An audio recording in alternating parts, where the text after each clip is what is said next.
Welcome back, everyone, to another episode of Sisto Says, powered by Design 2147, a New York City building and code consulting firm. Today I have Frank DiBullo from DiAn Construction Services. DiAn, I'm sorry. DiAn. Sorry, Frank. Nice to meet you. How are Nice to you? see you, Sisto. It's great to have you. Thank you for having me. So, Frank, we always talk about how. So, two things. Let's start the show off. So, Sure. Frank, thank you for braving it out. You Absolutely. came to the studio. We have no heat today. It's okay. So, we got the sweater and the long shirt on, but we're good. We're good. So, Frank, we met through my production team, Why Not You Media, Yes. through Fran and Tony and Michael, about that somehow, some way in the crazy world of construction, we overlap. Sure. And so, tell us a little bit about what your firm does, because Sure. it's a real specialty niche. It's very niche business. My name is Frank DiBullo. I'm the owner of DiAn Construction Services. Started out the business in 2014 as a mom and pop business, which fast forward to 2025, we've grown it nationwide. Wow. We work for concrete contractors, general contractors throughout the states, and we specialize in rebar detailing, rebar estimating for a lot of these towers that you see going up right before us, foundations. Anything that has concrete and rebar in it, If you see concrete and there's rebar in it, that's you. that's me all day Okay. long. That's pretty amazing. So incredibly niche business. Yes. So let's talk about that a little bit. So, the other day actually I went to a holiday event, and I'm Sure. walking down the street, and of course I'm always looking at all the construction signs because there's contractors that we know. And I went past a building that a contractor that we work for was building, and I look up, and it's one of those pencil buildings Sure. down on like 39th Street, I think it was, Park Avenue. And I say to myself, somebody had to put shop drawings together. And, I'm familiar with it because prior to me becoming, owning design, I worked for a plumbing outfit. So I did shop drawings for plumbing and Sure. mechanical. And we used to do coordination drawings and all of that. But structural concrete is really intense. Very. I mean, when you stick your hole through that little window in the green fence and you see all those guys bending that rebar and tying it and how precise it is. So tell us a little bit about that. Tell us the process. Is actually, from my understanding, and maybe I'm wrong, but I'll put it out there, is that you get a set of drawings that we get approved at the building department, a full set of S drawings, right? You're on the right track. And then from there, you have to take those drawings, transpose them into a shop drawing so that men and women could actually build it in the field. Exactly that, Sisto. The way I like to explain it to an outsider is if, say, you go to IKEA and you buy a set of furniture, and you have a list of directions on how to put it together. It gives you the sizes, the lengths. Sure. That's basically what we do in a nutshell. The structural drawings that we would receive, we would take that and transcribe them into drawings that we would create for a structural Actually, engineer. to build. Correct, to build. So, Right. as mentioned, you would have proper rebar diameters, lengths, bend types, and we would do that for every element, whether it be columns, beams, Everything. slabs. Yeah, you name it. Underpinning, shoring. Underpinning, yes. Shoring, that's a different set of drawings from what we do. Right, but it correlates It with all each other. correlates and it ties in together. Exactly. Correct. So, And I'm assuming that, not every job is a 60-story tower, because sometimes it's just a mat slab. Sometimes it's a small pad for a generator. exactly. Could be anything. Listen, I like to say no job is too small or too big for us. If you look outside, if there's concrete, there's rebar in it, it requires a shop drawing. DiAn Construction Services will do it. Well, it's pretty incredible that, in our business, we see every aspect of construction, because during the process of them building it, the building department, controlled inspection people, there's questions, right? And there's problems. And they come back and say, oh, we got to amend the drawings. Well, what are you amending? And then they'll tell us, oh, we made a mistake. The wall was too thin. It should have been 18 inches. We showed it at 12. We built it at 18. We have the shop drawing. Now we got to update our S drawings so that they match, right? So, Sure. so somehow, some way, even in the expediting world, we get to work with your drawings. Sure. Maybe by mistake or maybe intentional, right? And we did a job that was a parking garage on Spring Street for New York City Department of Sanitation. Okay. And they used all stainless steel rebar. Okay. And I remember asking the contractor about it. I think it was, I don't want to misquote, but I think it was Olivero Construction, I think. And I was saying to myself, how much does that cost? And then, what you're so used to using steel, now you're using stainless steel. Sure. What is the engineering behind one being harder, one being softer? The cost of the stainless was astronomical. Yes, rebar is charged per the pound, Right. and stainless is definitely a lot more than just your standard black. Do you know if the reason I was told that they use the stainless is because of all the salt Yes, and it doesn't erode as So, quickly as the correct as the black, and it would stay. perfect. It would hold a higher strength. Perfect. Yes. Okay, so I knew they did it for a reason, and now epoxy coated rebar. Epoxy coated rebar. It's used a lot. In the highways, I would say on roadways, a lot of it you see at the bridges, airports. Yeah, bridges. because that's where I see it laying on the side of the Yeah, road when I'm in traffic. exactly. You see it laying around, and again, that again Well, doesn't that's a rust. perfect example where you'll see drawings for them to make a highway over a bridge, and you got this metal decking, and then you see them tying all that rebar. So Sure. at some point, somebody's got to do those drawings to submit to the engineer who designed that bridge or designed that roadway. Absolutely. And that's exactly what your firm does. Oh yeah, it doesn't matter what the grade coating of the bar is. If it's rebar, it requires a shop drawing. We produce that. That's So that's we such work a with all niche. of I'm them. so Yeah. amazed by it. You intrigue Yeah. me. Like you said, stainless, epoxy, galvanized, black, Whatever it is. whatever it is. So I always ask this question to all my guests, and I always get a different response, but it's always the same. The end is different, but the response is different, but the reaction's always the same. You didn't just wake up one day and go, "Hey, I'm gonna be a detailer of rebar for concrete." No. I mean, when you're a kid, that's not really on somebody's radar. No, not at all. So tell us about this.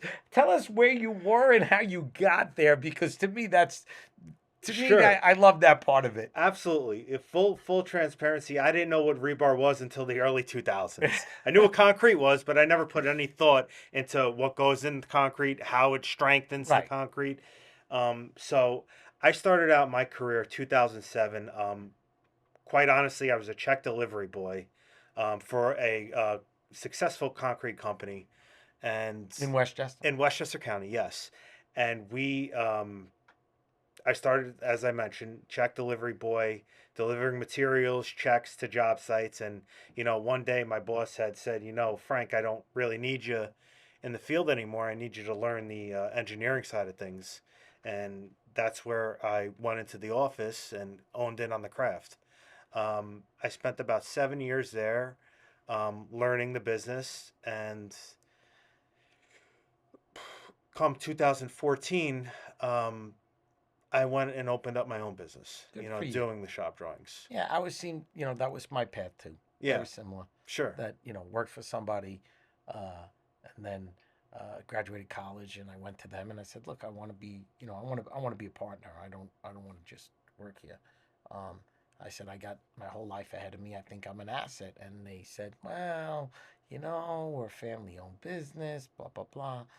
Fast forward, they're out of business now, but we've been around for 38 years. So, Sure. sometimes our own passion finds our way, and sometimes it's driven by a lot of things. But one common denominator for both of us is that we were entrepreneurs young, and we Absolutely. wanted our own thing. Yes. And and the money always helps, but it is driven by what we want inside. Yes, that fire in your belly is really what keeps you going, day in and day out. And, you know, what drives me most now are the relationships I've created throughout the Absolutely. years. In my opinion, relationships are everything, and I'm thankful for, all of the clients that I've been working with and continue to work with. Right. And then, the same thing in my business. A lot of people don't know, or they don't, they recognize Sisto, right? And you Sure. say, well, because it's a personal relationship for 38 years. People, one thing that's great about the podcast is that uh, I'm, I'm incredibly overwhelmed with joy when I get a lot of emails from people that I worked with 30 years ago that tune into this show and are happy to hear my voice and hear the people that I bring in. Sure. And I'm sure next week when we air the show that I'm going to get emails that say, oh, I can't believe you know Frank. Right. Yeah, And how absolutely. did we meet? We didn't meet at a job site. We didn't meet somewhere, at some networking thing. We met through friends, Sure. right? And Absolutely. that's the power of people, and that's what makes this business great. Absolutely. It It, always drives it home, that it, relationship. 100%. And a lot of it's funny that uh, Fran Volpe of Why Not You Media had me on a little podcast that he did, a little short, and he had asked me some questions, and one of the questions was, what's the biggest regret you have in business? And one of my biggest regrets was something that I learned a long time ago, and I did the same exact thing. And that's what really I consider it a regret, was that when I went to my boss 40 years ago and asked him to be a partner, he told me no, right? And then I did the same thing. Here I am 60 years later.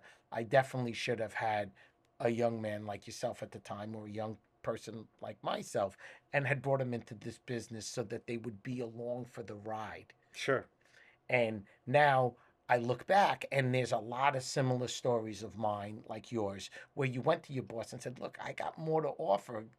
Why don't we do this? And it's always, well, I don't know. And then you threaten to leave, and then they offer you more. And then at that point, the scales tipped The already. scales tip. And That's right. plus, being an Italian American and being stubborn, that makes it even that much more difficult, right, Frank? It doesn't help, but it does help. Right. Well, we created our own path. So, That's right. so I, I now need to ask you one question that I think I can't wrap my head around. Sure. When I look at those drawings, Hmm. they're pretty intense. Very. A lot of information, A lot of moving parts. a lot of moving parts. So you need capacity, you need Yes. staff. So Sure.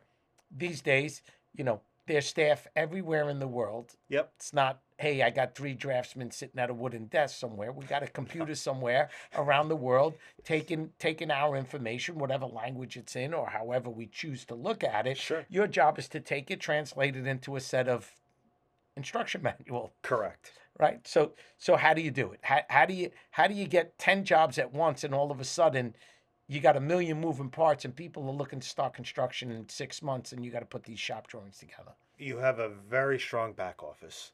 Full transparency.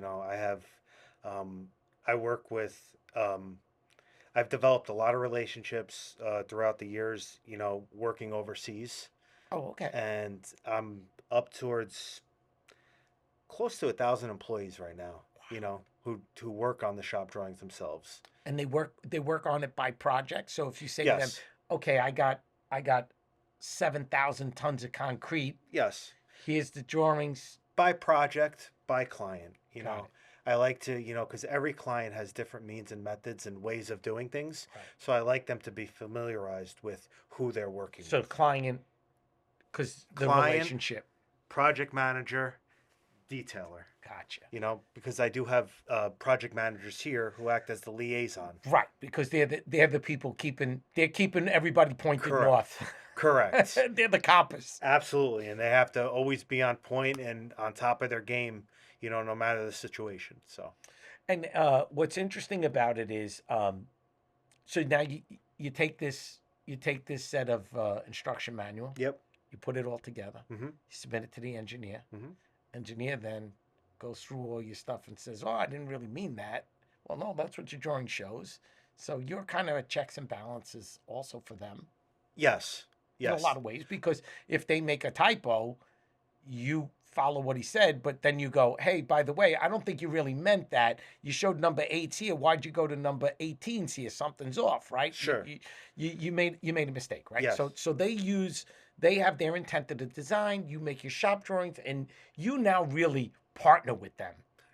Exactly. You nailed it. Keyword, partnered with them. Work with them, not against them. Exactly. We're on the same team, and And they have a lot at stake because they owned all the liability. correct. You And know, there are a lot of instances where, they do see our drawings, and, maybe it did show it in the structural drawings, but they want to change it anyway after right? the fact. Because right, whatever it was. So now you get them, and of course we know approved as noted, Yeah. approved, disapproved, disapproved, disapproved. Frank goes back, keeps tweaking. People here, people there. Yes. How quick can we get it? The guy Always. always right. Everything is Nothing. yesterday. Yes, and nothing's perfect. Correct. Right. So if someone said to you, "Oh, can you make the perfect shop drawing?" The answer would be Absolutely not. exactly. And if anybody is going to tell you that they can, they're selling you a line. There are just way Well, too because many you're moving interpreting. parts. Correct. You're an interpreter. Correct. Person gives you a drawing and says, "Go interpret this and put it together so that somebody in the field is going to build it." So Yes. so here we are.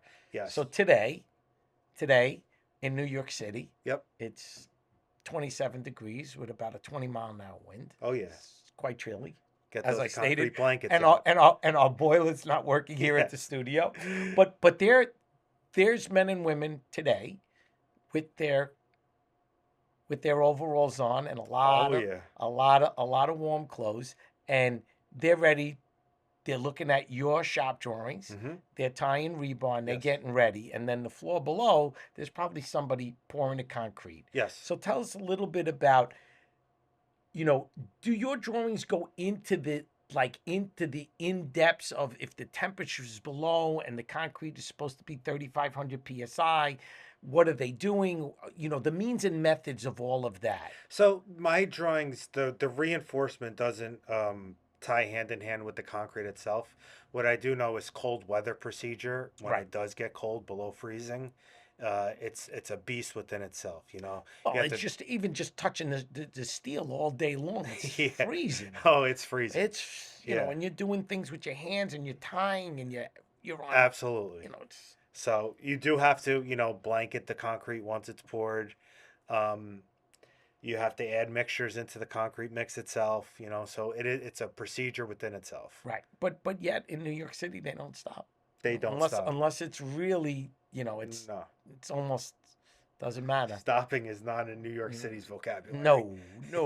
And then the blankets take the heat out of the concrete and keep it within there so it continues to cure. It can cure faster, exactly. So Yeah, it's good. I always wonder how they're doing these bridges and tunnels and all this stuff and the temperature and yeah, the water and just all of that. sure. It's amazing. And Sometimes they bring in heaters to heat the ground, the night oh, before the pour. right, You just to gotta, get it yeah, oh yeah, acclimated and make it. absolutely. So So I may catch you off guard with this question, go for it. but I never try to trick anybody on the show. A lot of the guests recently are talking about, and I'll give you an example because it may connect to your business. Sure. One person came in and they were talking about AI, and they were talking about AI where this computer comes in, Mm-hmm. they put it on the middle of a floor in Midtown Manhattan, a 30,000 square foot Very plate, cool. right? And there is a person running a computer, and it says, "We're going to do the whole floor with 2x2 layout of carpet." And this machine literally makes a shop drawing of the floor, all the cuts, all the packages, and they deliver the carpet like a Lego set. Oh yeah. And they use these lasers and things. So I'm thinking in the future because I always try to think like what's going to happen to construction, right? So how do you think AI is going to help your business or change your business, or do you think it can? If I were to say I don't think it's going to change the business, I would be lying. Well, because one would think that they could take their CAD drawing, stick it in somewhere, and it would pop out something on the other end. Exactly that. In terms of you take a set of structural drawings, you put it into a scanner, and then boom, here's your estimate. Here's your shop drawing. I think it's coming, and I plan on staying ahead of the curve. I'll tell you that. Good. With technology, it's just so powerful. I mean, You it'd be have to. silly not to. Absolutely. Right. Because what was interesting though, that the person who told me about that said, because the conversation was about getting young people into the business. Okay. And he was a senior exec at EW Howell, Okay. really great guy. Bob and I go back forever. Sure. And he was saying that the trouble is getting young people to come in the business. But the other problem is that the people that are ready to retire are retiring earlier. Mm. But if they use this type of system where it's AI, but that gentleman that who was this carpet installer can hang around for a lot more years because he's not on his knees. He's just working the computer, but he knows how to install it. He knows how it gets put together. He understands all that. Sure. The computer could figure out that portion, but he could still do. So the general contractors have a way of keeping their most polished, knowledgeable project managers, Sure. superintendents still in the game Absolutely. without losing them. Yeah. So that was his take on it. But when I look at it, we keep hearing of how this will materialize, that they're going to do shop drawings, they're going to do coordination drawings, they're going to do so many things where the human part of it is going to be the checker, not the doer. It's coming. It's coming. Absolutely. I think it's inevitable. I think technology, the way it's at, if you, throw calculations nowadays into, this AI, it spits it out, very fast. So, Well, I could say, even in my own personal experience, my three children are 33, 29, and 24. sure. I'll ask them a question. If it's something they don't know, they have no problem in just relying on it. Yeah. It's amazing for anything. It's like, it's incredible how slowly but surely how our next generation, your children are young, even for my children who are at that age, my grandchildren's, this is going to be part of their normal life, Absolutely. especially in construction. Especially in construction. Now, I don't necessarily see it, taking the place of a lather, in No. terms of tying bar and placing it in the But proper you know what, Frank? location. What's scary about that is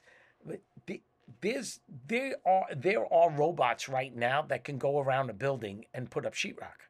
Oh yeah, Easy, easy, right? So they're printing buildings with concrete. I don't know if you saw on like LinkedIn, they have a foundation, and you have a 3D printer just going around, right. I saw that. laser Crazy. layering the concrete. So Crazy. absolutely. So at some point, but there's got to be a balance, right? There always has to be a check and balance. You can't rely on it too much. You can't rely on it too little. Sure. So there's going to be the human part. But again, you said that you have people, which is very interesting to me, that you have people overseas that help do the shop drawings. Sure. And the problem is that's because there's no young people going into that field. No. What is that field? Right? There isn't. I want to see you on Indeed looking for a.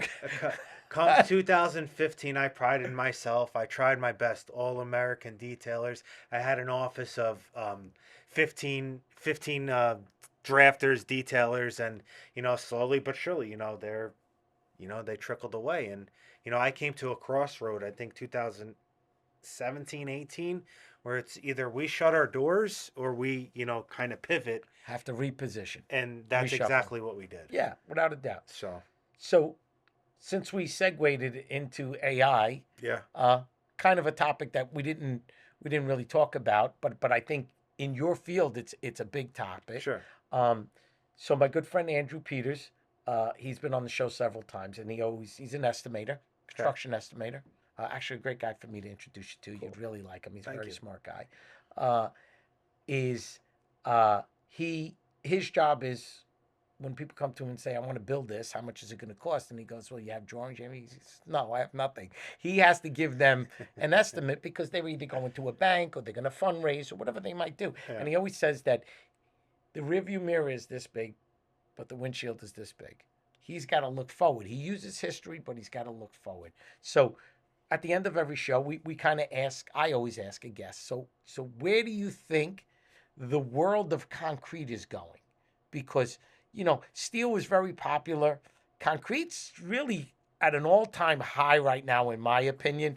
We're doing a lot more buildings that Sure. before used to be kind of on the, I would say it was a teeter-totter. It was a toss-up between, hey, should I do it out of steel or should I do it out of concrete? But right now it seems like concrete's taken a little more of what we're seeing has more concrete, not less. So where do you think the world of concrete in the structural world is going? You think it's going to be more or less? If you look, look outside, everything is concrete. The second most used product in the world is concrete. Correct. First is water. So where do I see concrete? I think it's just massive. I think it's going to continue to grow. Get bigger and bigger. Yes, sky's the limit for it. And use it in and especially with today's technology, I think they can use it in other places where they didn't when it first started, hundreds of Absolutely. years ago.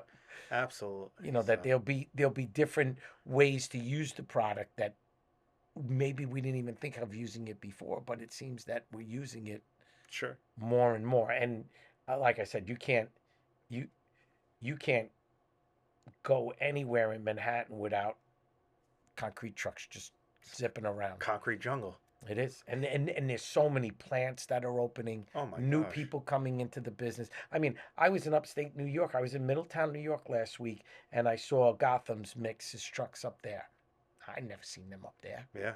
They're just venturing out. Opportunity. Yeah. So, Well, Frank, this was incredibly oh, interesting. absolutely. I'm sure that some people who want to know anything about construction detailing, especially for structural, you definitely will intrigue them on our list of Sure. shows. So Absolutely. it was an absolute pleasure. I'm glad we met. I'm Yeah. glad we met through the guys, and it was a pleasure to have you on. Sisto, I can't thank you enough. Thanks for Thanks having me. coming. This is great. That was awesome.